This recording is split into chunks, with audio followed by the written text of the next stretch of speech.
everyone. Hello, friends. And welcome back to Goshen Ministry Podcast, where real issues, okay, in this podcast we are talking about. So, thank you very much to join with me today.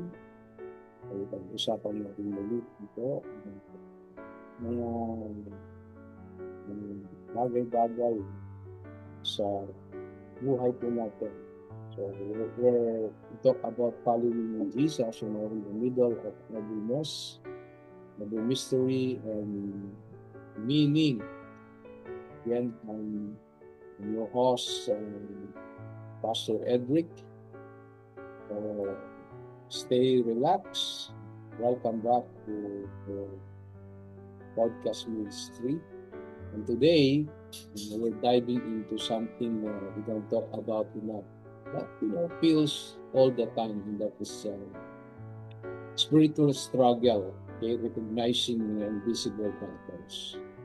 Kaya, alam mo po, kapag naramdaman mo na ba na may nangyayaring mali dahil sa iyong buhay, marahil hindi mo ito magpaliwanag. Okay, so kaya nangyayari ito, ba't naramdaman ko ito, masyadong intense, sabihin natin, ang buhay natin. At marahil ikaw ay nakipaglaban sa takot, tukso, pagkalito, o whatever, at anumang bagay sa ibabaw na sa mundong ito ay tila baga hindi mo maipaliwanag sa ating buhay.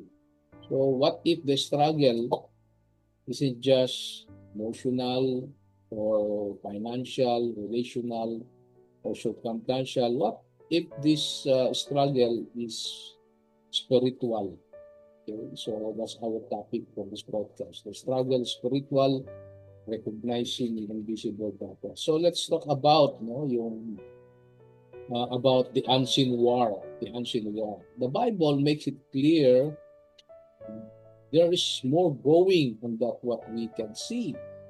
And Ephesians 6:12 says, "For we wrestle not against flesh and blood, but against principalities, against powers, against the rulers of this darkness of this world." So, ibig sabihin, sa madaling salita, ang iyong tunay na kaaway ay hindi palaging ang iyong sitwasyon, ang iyong asawa, ang iyong anak, ang kapitbahay, ang iyong mga kasama sa opisina o sa mga classmate mo, hindi ang iyong biyanan, yan, ang iyong amo, o kahit ang iyong damdamin ang maaring kaaway mo. No? Ang tinatawag nating pakibaka or struggle ay sa ilalim ng tinatawag nating spiritual warfare.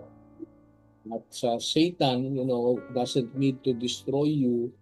If he can distract you, one of the biggest distractions, friends, is thinking this life is just, physical.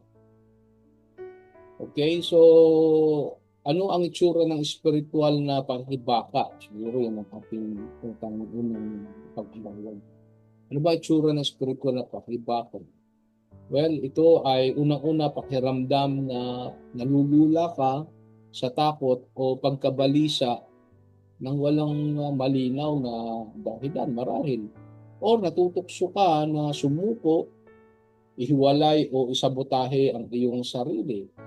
Okay? Or naramdaman mo biglang nakaranas ng alitan sa mga relasyong mapayapa. Or maaring nagiging walang pakialam o manhid sa mga bagay na minsan mong pinahalagahan. Or maaari itong larawan ng spiritual na pakibaka ay nakaramdam ka ng pagkalito, kaguluhan, o depresyon na tila nagmumula.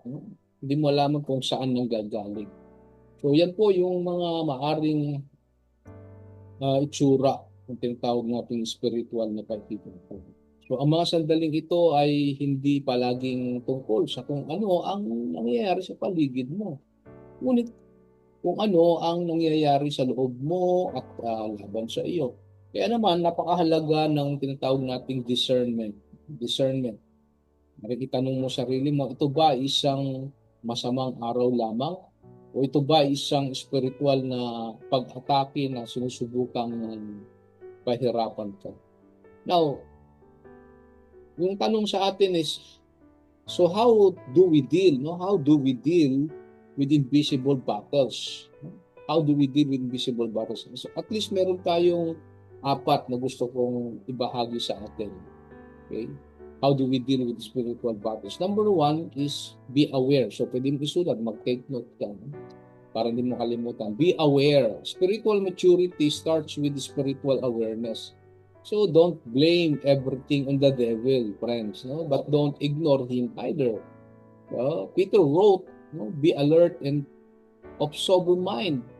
Your enemy, sabi ni Peter, the devil prowls around like a roaring lion. Yan ay makita natin sa 1 Peter 5:8. Number 2 is armor up. Okay, armor up. Ephesians 6:13-17. Basahin na lang natin, medyo mahaba. Tells us to put on the full armor of God. So doon po yung tinatawag natin full armor of God. Ano po yung full armor of God? Belt of truth, breastplate of righteousness, shoes of peace, shield of faith, helmet of salvation, sword of the Spirit, it's God's word, and then prayer. So yun po yung tinatawag natin full armor of God. So armor up, isuot mo. No? Gear up. Right? Yung mga tinatawag natin full armor of God kapag tayo ay dumarating sa tinatawag natin invisible battles. Alright, number 3, pray with authority. Right? Pray with authority. So don't just pray emotionally, pray spiritually. Like sabihin nyo, declare God's promises. Okay? Declare God's promises. Rebuke fear. Take authority over your atmosphere. So, ang sabi ni James 4:7 says, resist the devil and he will flee from you. And number 4 and last, stay in community. Okay, stay in community. You were never meant to fight alone. Hindi ka pwedeng nakibaka, nakipaglaban sa nag-iisa ka. Nakakita ka nga ba ng isang sundalo? Nag-iisa siya. So, kailangan natin ng kasama. Isolation weakens you, my friends. Isolation weakens you. Community or spiritual community strengthens you. So get around spiritual people who will speak truth when you can say it clearly. So yan po yung at least apat. No? How do we deal with invisible battles? Be aware, armor up, okay, pray with authority, and stay in community. Alright, so this is my encouragement and challenge for you in this podcast. Have you ever had a moment, okay, this is my story, no? Have you ever had a moment where your internet just won't work? Parang sinasabi mo, bakit ayaw mag-work itong internet, itong Wi-Fi? You're staring at your screen, frustrated, the website won't load, no? The video keeps buffering and buffering.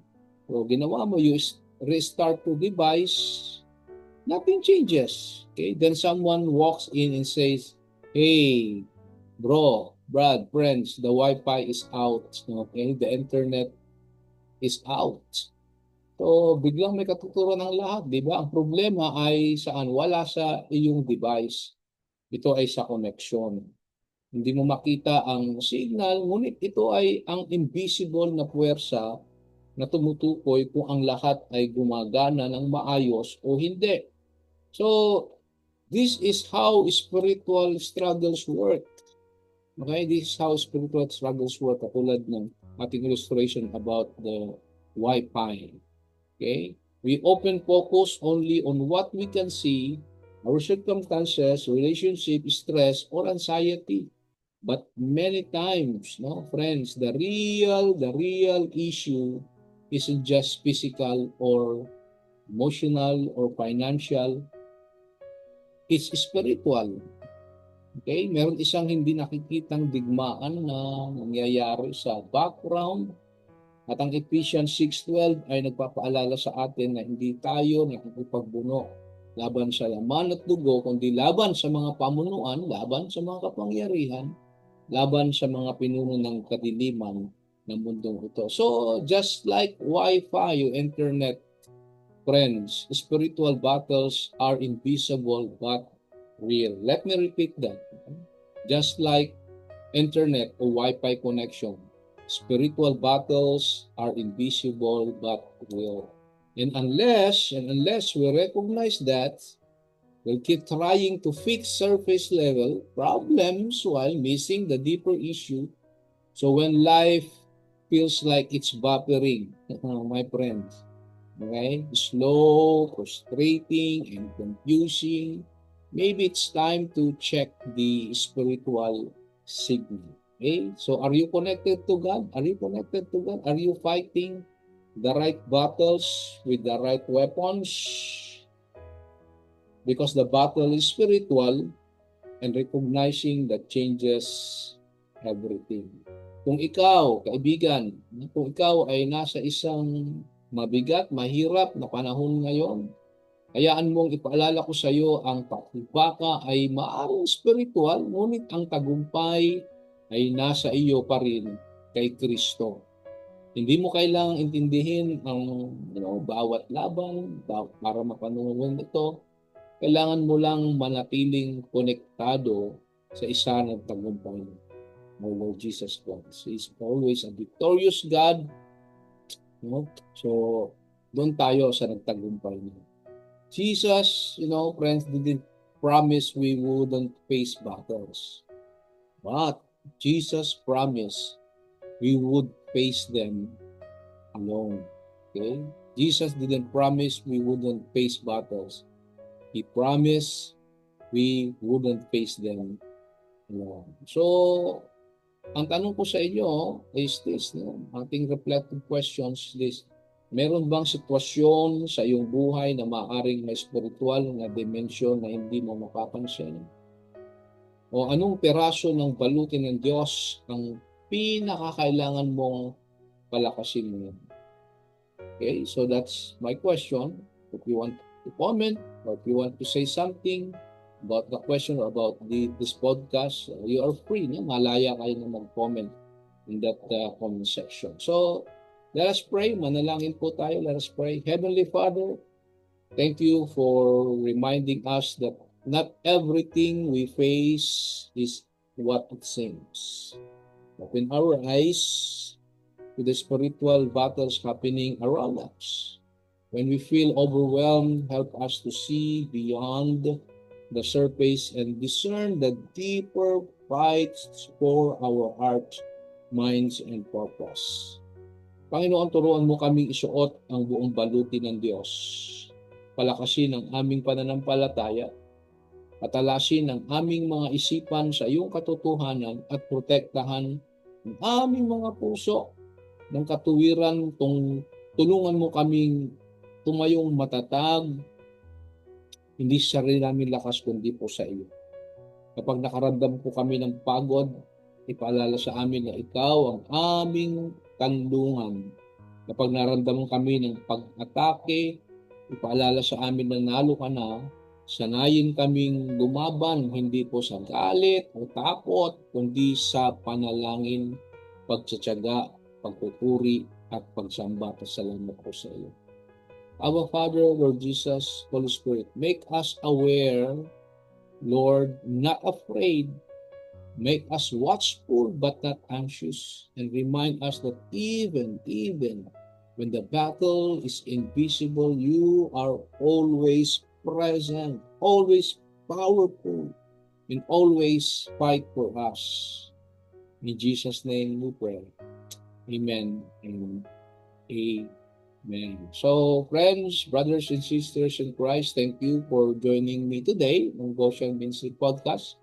These are real-life issues. If this episode open your eyes to struggle you've been facing, I love to hear about it. Okay, so you can share your story or connect with me on my Facebook account or on my messenger account. Just say something in your heart or in your mind. So don't forget, friends, next week or next topic. We're tackling the topic about managing anxiety with faith. Managing anxiety with faith. Until then, friends, stay alert, stay armored, and remember the battle is real, but so is the victory. Amen. So I'm your host, Pastor Edric. See you next time, and God bless.